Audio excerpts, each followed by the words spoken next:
The Guild is Maximum Lawyers' community of legal entrepreneurs who are taking their businesses and lives to the next level.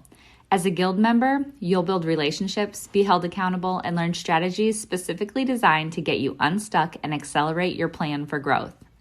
Members are also granted exclusive access to masterminds hosted around the country. Our next event is coming up, and we're heading to Scottsdale, Arizona.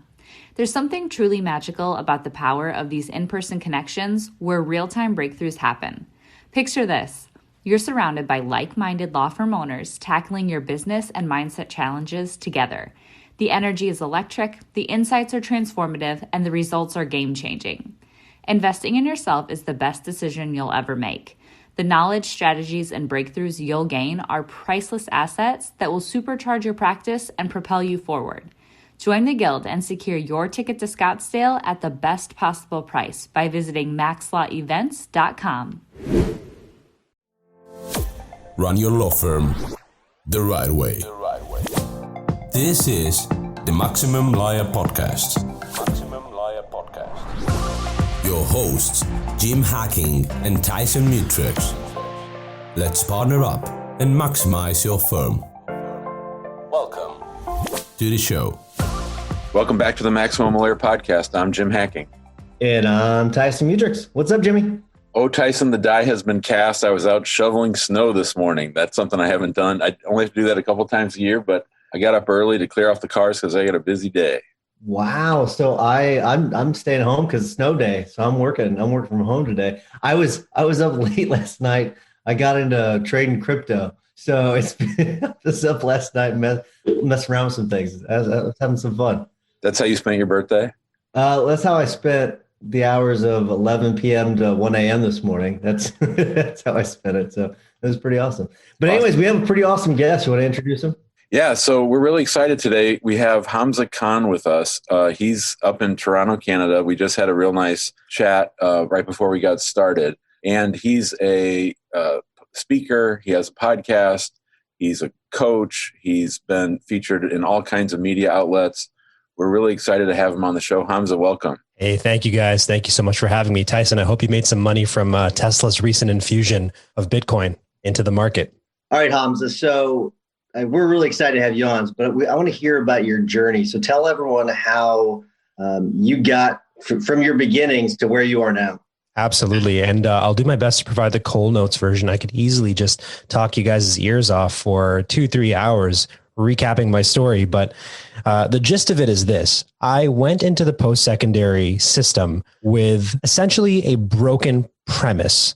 I didn't know why I was being compelled to go and attend university. And I attended the University of Toronto, Scarborough here in Ontario, Canada. And I remember feeling pressured to attend university. I remember feeling pressured as a result of mostly my father's desire for me to avoid the pain that he experienced growing up destitute in Mumbai, India. And so he had big ambitions for me to become a doctor, a lawyer, or an engineer. The career trinity is what he wanted me to fall into. But here I was, the child of immigrant parents, being raised primarily in New York in America, and then coming to here in Scarborough, Ontario in Canada.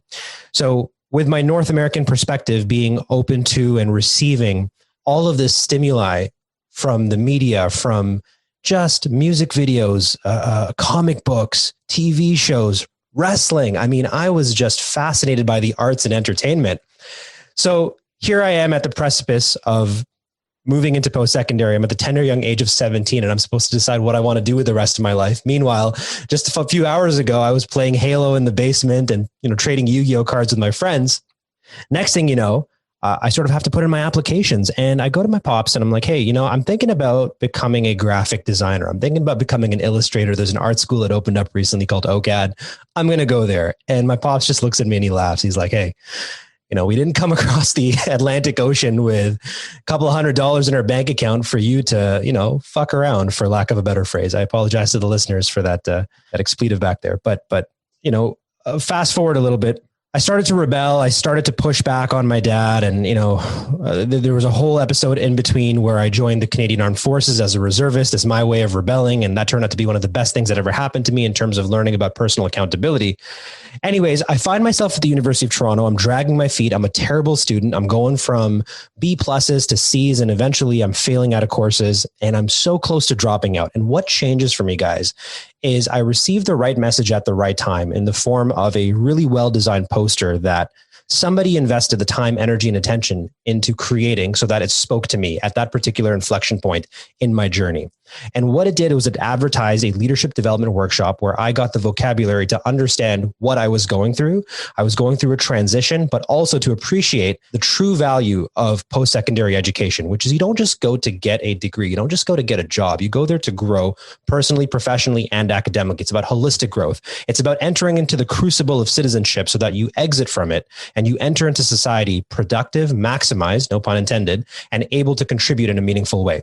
So guys, the journey that I've followed since high school through post-secondary all the way to where I am right now is really focused on helping people to, number one, make that successful transition from high school through post-secondary to their dream job, whatever that looks like. And so really building a suite of platforms, products, and mostly marketing and communication systems that reach students where they're at. But beyond that, I'm trying to help youth and early talent to realize their full potential, similar to what you guys are doing across the Maximum Empire, if you will, really helping people to bolster their leadership abilities, to become more resilient and unlock peak performance and productivity. So, I wake up every single day, guys, thinking about how can I be valuable to people that are stuck in plateaus, that are stuck in ruts, that need to break through from any constraints and overcome any obstacles that they want, but really honing in on that trifecta of productivity, resilience, and leadership. So that was a sort of jumble of who I am and where I came from and how it is that we're meeting up here in February of 2021. There are a lot of different directions I'd like to take the conversation, but one of the things he said is very timely. So I have a 17-year-old son who's very rebellious. He's in college. He's a freshman at San Diego State. We cut a deal that we'd pay for college for him to get a marketing degree. His immigrant mother just went to see him in San Diego, and he announced that he wants to become a film major. And just like your dad, she sort of lost it. What advice do you have for us interacting with him? I'd like him to obviously reach his maximum capacity. I want him to do what he wants to do in life, but I also want him to be able to make a living. And I don't know that he makes great decisions at the age of 17. Jim, I guarantee you he's making better decisions than I was. I was a total shithead looking back at who I was when I was 17. I apologize to my father every now and then for the pain that I put him through at the time. But I remember going to him and saying, hey, Dad, I can become a mediocre lawyer at best, because the program that I went into was political science and business with the intention of becoming a lawyer when I first started. So very poetic that I'm getting to speak to two very accomplished lawyers over here. I thought that I could cut it in the world that you have made an impact in, but I didn't have it. I didn't have the attitude, the aptitude. My heart just wasn't in it. Now, was I getting the grades towards the end of my academic career? Yeah. Could I have dragged my feet through it and just trudged my way into law school and become a lawyer? It's possible, but I would have been a terrible lawyer. I would have been resentful. I would have been checked out. And so I went to my father and I said, Dad, I'm excited and I'm passionate about, and I'm skilled at marketing and communication. I'm a good graphic designer, decent audio engineer. I have a knack for producing music videos. There's something here, and I owe it to myself to explore this. I have a chance at becoming a great marketer and communicator. I'm going to take this chance. And I'm not going to lie, guys, like it put a huge rift between me and my father that lasted for several years. I mean, there was a couple of months, if not, more than a year within which we lived in the same home, but didn't speak to each other because of this animosity that had built up between us. And I hope that that's not the case, Jim, for you, your son, and your partner.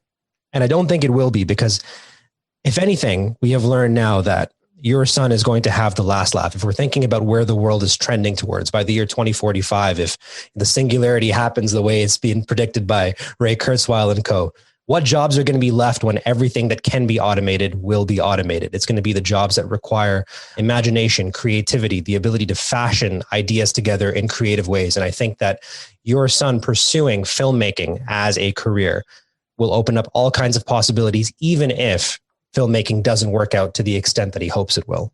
I think that the transferable skills that he will learn in the process, storyboarding, imagination, maximizing and optimizing creativity, partnerships, networking, just communication and promotion of product and self, I think those lend themselves very well to the future of work and the jobs that I imagine will be left over once we go through this period of great transition. So let's stay on this topic for a second, Hamza, because this is something that really intrigues me quite a bit. And it's something I've been trying to think about for a while. Like, what's the future of law? Like, do you think that the law fits into that category of creativity that's going to be left over at the end of this once it's all automated? Yeah, guys. And I'm not going to pretend to know the intricacies of the industry, but I will say this, if there's anything that requires repetition, if there's anything that you're finding yourself just copying and pasting and creating templates for, that's where it gets dicey. So for example, you see glimpses of this in the profession with LegalZoom, for example, with DocuSign, with PandaDoc. There's so many different platforms out there right now that are extracting repeatable things from your profession, turning them into applications that you can pay memberships to and making them accessible to people like myself. However, where I think y'all will thrive is you have gone through the academic rigor necessary to create the capacity to see disparate points and fashion them together in truly creative ways. I mean, all artists are creative, but not all creatives are artists. And I think that you guys as lawyers are perhaps the most creative people, right up there with accountants in our industry, in society rather, because you're able to look at disparate data points, as I mentioned, and extract the actionable insights from them. So I think that your profession is future-proof, but just be mindful that there are elements that if you find yourself, again, repeating, templating, and let's just put it this way, anything that can be automated will be automated. As much as I don't want that to happen, it's already happening. It's beyond my control. The genie's already out of the lamp. So let's talk about that transition itself. We've been talking about what happens on the other side of the transition, but we have so many members in our group who are very resistant to automation and resistant to spending the time to build out their practice in an automated way. Talk to us a little bit about life during that transition. It's going to be difficult. It's going to require an honest look at the operations of the business and becoming very data driven, as aphoristic as that sounds, but I can't underscore the importance of that. You have to look at every possible data point being generated by your business and get very granular with it too. Look at traffic to the website, install the right kind of analytic software so you understand the ingress, the egress points, where people are spending their time, what they're clicking on. So just thinking about the marketing face of this. As lawyers also, you might not be tracking your time in your firm depending on your level of seniority. And that's something that I would encourage you to do, sort of slap those constraints onto your work and measure where it is that you're allocating your time. What kind of projects are you working on? Try to generate reports. It doesn't matter what system you're using, whether you're using something like Asana or Trello, or there might be something proprietary for the legal profession. I'm confident that you'll be able to spit out some reports and view some analytics about the way that you're working. Whenever I do this, and I try to regularly audit my productivity, I try to look at my productivity in monthly sort of top level performance reports. And then every quarter I do a deep dive into where I'm wasting time, just because I think about the Pareto principle all this time, this idea that 80% of results are typically dictated by 20% of inputs. I'm always obsessed with trying to find the 20% of where I can spend my time, energy, and attention that will truly move the needle. But the only way that I can determine that is by measuring and trying to get a sense of what 100% of my day-to-day looks like. So a very simple thing that I would encourage the listeners and the viewers to do, start with this, look at your week as a canvas. You have 168 hours a week. In one chart, sort of list out all the major activities and how much time you're spending on them. How much time are you spending sleeping, eating, watching Netflix, doing casework, reading, listening to the podcast, so on and so forth. That's how you're currently spending your time. And then do the same exercise, but now project how you want to be spending your time. And then try to look for discrepancies between the two and try your best to reverse engineer the steps necessary to move from sheet A to sheet B, which is where you're spending your time currently and where you want to be spending your time. So a simple exercise like that, becoming data-driven in a way that is beneficial to you, is what I would suggest doing. And one last thought on this, Jim and Tyson. It's going to be difficult because you are going to learn things about yourself and your practice in this process that is going to be discouraging. You're going to realize very quickly that a lot of your time, unfortunately, is spent not getting the right things done. You're spending a lot of time getting things done, but it's not moving the needle in a substantial way. This is really interesting. I've never heard of anybody tracking productivity the way you just talked about when you're talking about like basically what you want versus what you're doing. That's pretty cool. It's a pretty cool exercise. People all the time are asking us, okay, what should I track? What are the specific data points I should track? So do you have any advice to people on what specifically they should be tracking to increase productivity?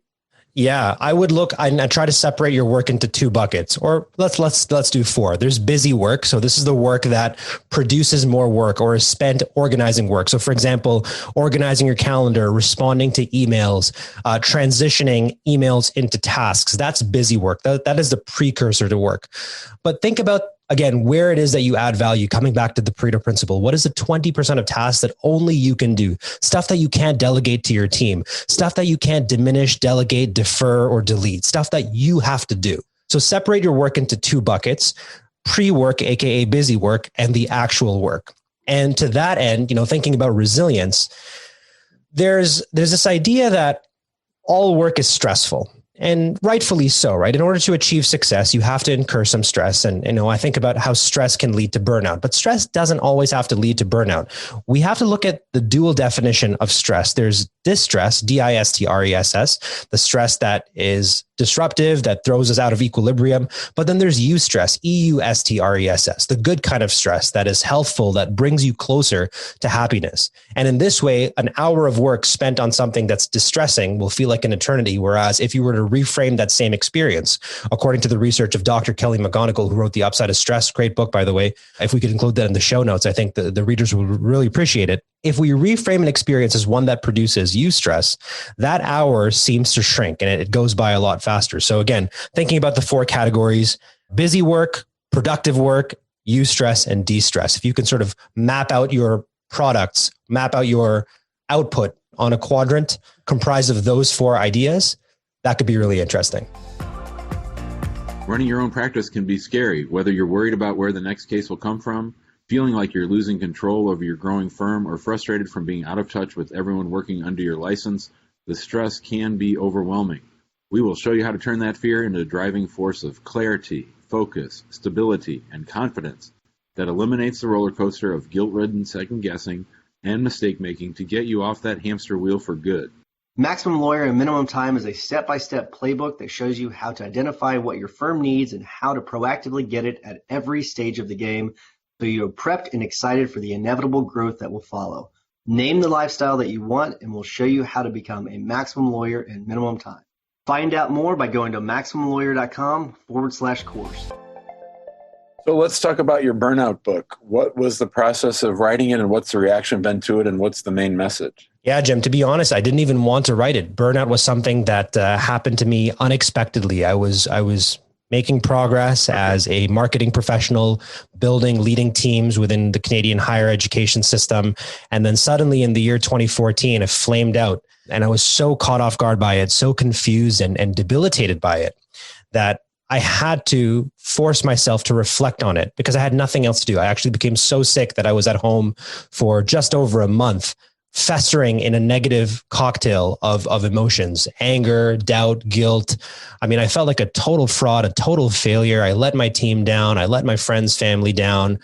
When I look back at the year 2014, there's nothing I can point to and say, I did that. There was a lot of boasting and bragging on social media about how much I was hustling and burning the midnight oil and how crazy and chaotic things were at work. But the truth is, I completely flamed out. So in that process of understanding what had happened to me after talking to doctors and different specialists, I first learned that I had suffered a panic attack as a result of the stress and the burnout that I had experienced. And so I began to unpack what had happened to me. And in the process, I discovered that burnout is an epidemic.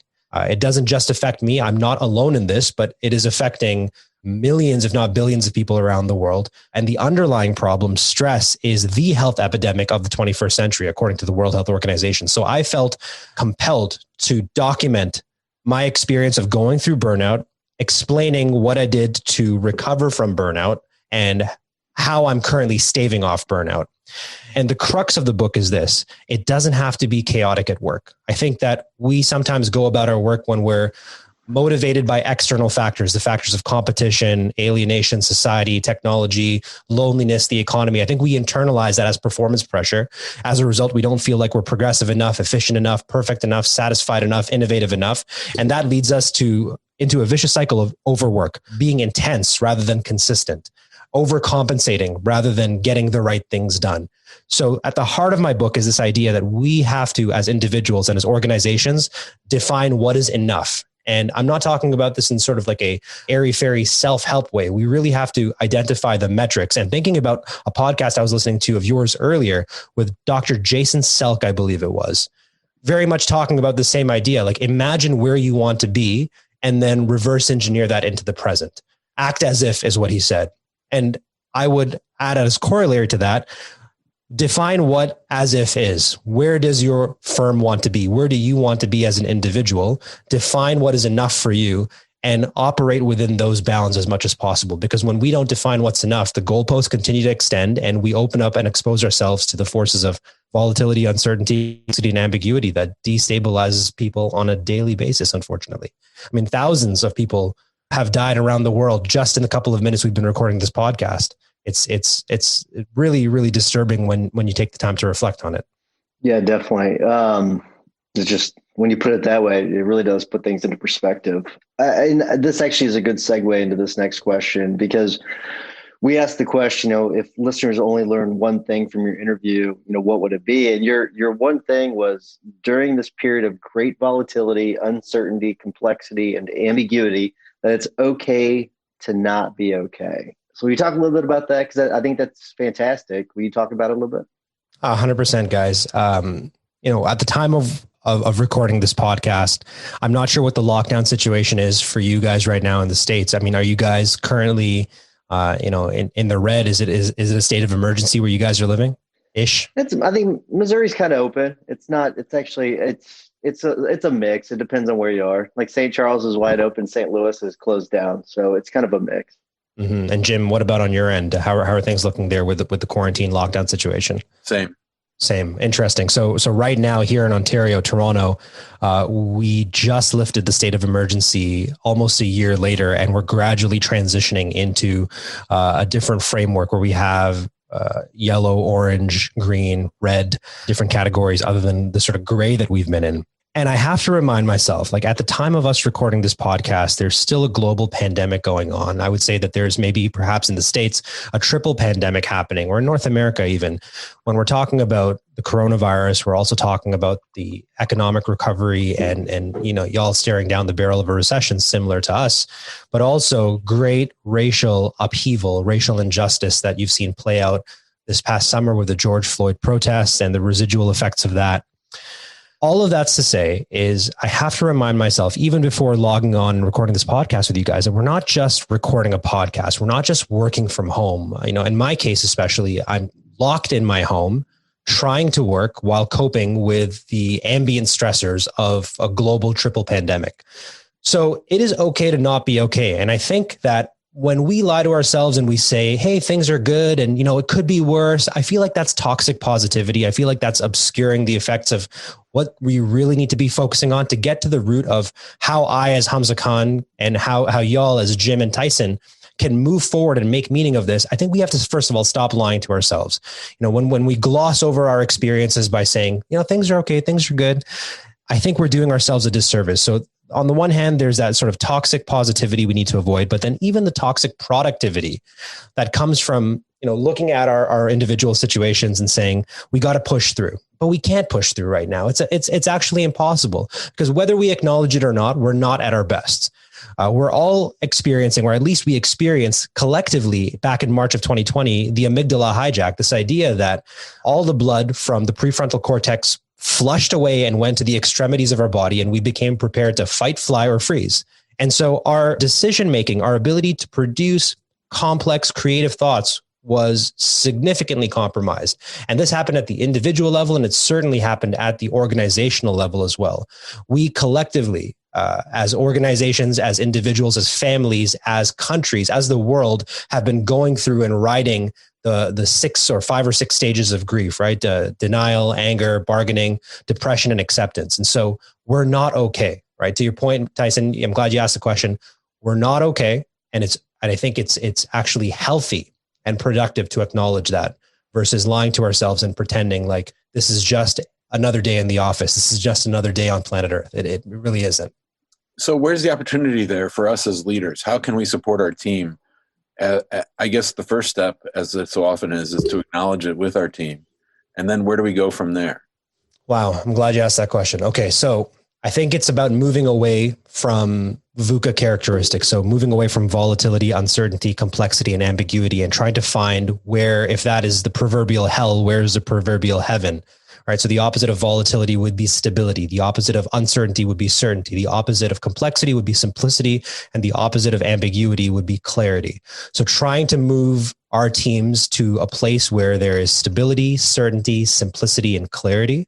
And again, I'm loving that, defining what enough is, acting as if, and measuring data points is a big part of that. We as leaders need to be mindful that there might be things that we're doing inadvertently that are burning the people out in our organizations. We're stressing them out. For example, if we haven't defined what success looks like, we owe it to ourselves and to our teams to create very clear objectives and key results, even if they're going to shift as a result of what's happening in the environment. We also have to prioritize, especially at a time when people are working from home and they're confused and making this transition to largely remote and virtual work. We have to prioritize outputs over outcomes. I think, especially in office environments, we would prioritize outputs. We would look at who would show up early, who would leave late, who appeared to be busy. We conflated busyness with productivity. But I think that the pandemic has given us an opportunity to tease those apart. I think also we need to give up on the outdated, very outdated Theory X style of leading people. We used to assume back in the day, at the turn of the century, factory productions, factory boom, that workers were lazy, unmotivated, that their heart wasn't in it. And, they needed to be told what to do and forced and coerced and managed. We need to do away with that, because all indications are that younger generations, especially, are creative. They are intrinsically motivated. They are well-intentioned and willing to do the work as long as there's purpose alignment. I also think we need to now invest in professional development more than ever. We also, as leaders, you guys are running an organization. I'm running an organization. We're scared and we're focusing disproportionately on the mission and the longevity of our businesses, but that can't come at the expense of the individuals in the organization. I think Jocko Willink writes about this in The Dichotomy of Leadership. You have to balance the needs of the mission with the needs of the people.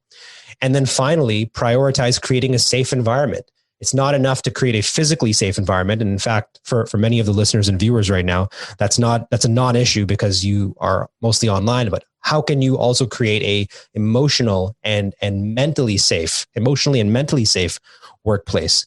The end goal here is I was on a podcast the other day and someone said, what should we be focusing on right now? And I clarified the question by saying, what do you mean? Like, what should the human species be focusing on right now? Pardon my language, but just getting the fuck through this. Like that is the end goal. Whether you're in school, whether you're the leader of a Fortune 500 company or a country, like I think that we can't lose sight of the fact that we're in this together, even though in practice it's not playing out that way. But I know that we can get to a place if we all are invested in the idea of helping each other get through this period of great transition. That's what I think. And I apologize if I sort of went off topic over there, Jim, but that's what I think, leaders need to be focused on at every level: political, social, and corporate.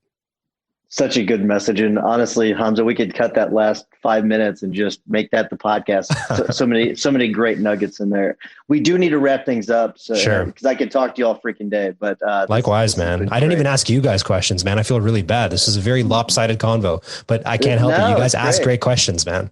That's great. I love it. So I'm going to wrap things up. Before I do, I want to remind everyone to go to the Facebook group, get involved there. If you're interested in the guild, join us at maxlawguild.com. And if you don't mind just taking a couple seconds at the end of this episode, as we get to our tips and the hacks of the week, that you just give us a 5-star review, we will greatly appreciate it. Jimmy, what's your hack of the week? Tyson, you and I were talking the other day about creating content such as a podcast or a blog or writing a book, whatever. And we were talking about the message that people always give us, which is, oh, there's too many legal podcasts, or, oh, there's too many books about this or that. And to me, what I always come back to is, the best time to plant a tree is 10 years ago, and the next best time is today. So if you're on the fence about about thinking of creating new content or trying a new channel or doing something differently, try it today. Just see how it goes. You don't have to have 1 million views on your first day, and the slow, steady success will really carry you through. I love it. It's very good. Hamza, before we get to your tip or hack of the week, do you want to tell people how they can get in touch with you? Absolutely. The best place to get in touch with me is on Instagram. I'm at Hamza K, but I'm also active on a bunch of other platforms as well. Twitter, I'm also at Hamza K. You can find me on LinkedIn, Facebook, all of these links, my courses, my blog, and other ways to sort of work with me, connect with me is at hamzakhan.ca. And guys, I'm really excited to share with you all over here that I've got a new book on the way called Leadership Reinvented. And it touches on a lot of different topics that we've covered today very naturally, from the future of leadership to post-virus leadership to what flammable leadership looks like, all of that and then some. The book is coming out on March 9th. And I know you guys are in the States. I would be delighted if you're interested to mail you guys an advanced copy. And I'd love to get your honest thoughts on it. I'm in. You don't have to twist my arm. I love it. Perfect. There we go. I know you guys have a lot to read already. I don't want to inundate you. Don't have an audiobook yet, but working on it. I love it. All right. So if you can have that as your tip of the week, but we always have our guests give a tip or hack of the week. Do you have another one for us? I do. So define, and again, I'm going to come back to the act as if. I'm such a fan of that. I've already started. I'm like about 4 or 5 episodes into the podcast, but the one with Dr. Jason Selk really stood out to me. Practice, especially when you're overwhelmed. Parkinson's law. So it's this idea that work expands so as to fill the time allocated for its completion. If there's something that needs to be done, but you don't know where to start, give yourself a time gate, simulate some constraints, right? Whether you have to prepare a case, whether you have to organize a report, you're staring into the abyss, wondering, where do I begin? That's perhaps the wrong question when you're overwhelmed and confused and burning out. Maybe start with the other question, which is, where does this end? And slap on some constraints, give yourself a week to get it done, and then watch as your time, energy, and attention reconfigures to meet the deadline. So simulate some constraints for yourself. And you can simulate time-based constraints, energy-based, unit-based, feeling-based, and result-based constraints. And get creative. Feel free to merge 2 or more together and unlock the sense of urgency that is needed to push through, especially during times like this. I love it. It's very, very good. So I mentioned crypto earlier. So, and I was something that I've been interested in for a while. I've not jumped into it. Jim's shaking his head. I love it. Yeah, but I gotta say, if you want to dabble in it, there's an easy way of doing it. And I downloaded the crypto.com app, and it really made it easy just to get started. I think that there are probably some more advanced apps. I've downloaded a few just to see what worked best, and it was. I gotta say, it's actually a lot of fun. Amy's my wife. She's like, man, you're addicted now. It's like you got a new hobby. It was sort of like a hobby. You like buy, selling high, buying low. It's been a lot of fun. But if you just want to dip your toe in the water with it, try out the crypto.com app. It's funny. Jim will make fun of me. That's fine. But I enjoy it. It's fun. You don't have to spend a lot of money to do it. It's just a little bit of money. It's interesting. Hey, Jim, when the recession and inflation erases our life savings and our net worth, it's Tyson who we're going to go to and be like, hey, can you spare some Ethereum for us, us plebes? That's exactly right. I was in on the Ethereum before anybody else. Not before anybody else, but before it got big yesterday, got the big bump. I got some. Yeah. So awesome, man. That's how it is. So I'm impressed. You know what that is. But anyway, we do have to wrap things up. Hey, thanks so much. It's been a lot of fun. Like I said, I could talk to you all day. So likewise, guys. Reach out at any point. Reach out to us if you want to talk some more. But thanks so much. I'd love to. Thank you, guys. Really appreciate this. Thank you, guys. See you guys. See ya. Thanks for listening to the Maximum Lawyer Podcast. To stay in contact with your host and to access more content, go to MaximumLawyer.com. Have a great week and catch you next time.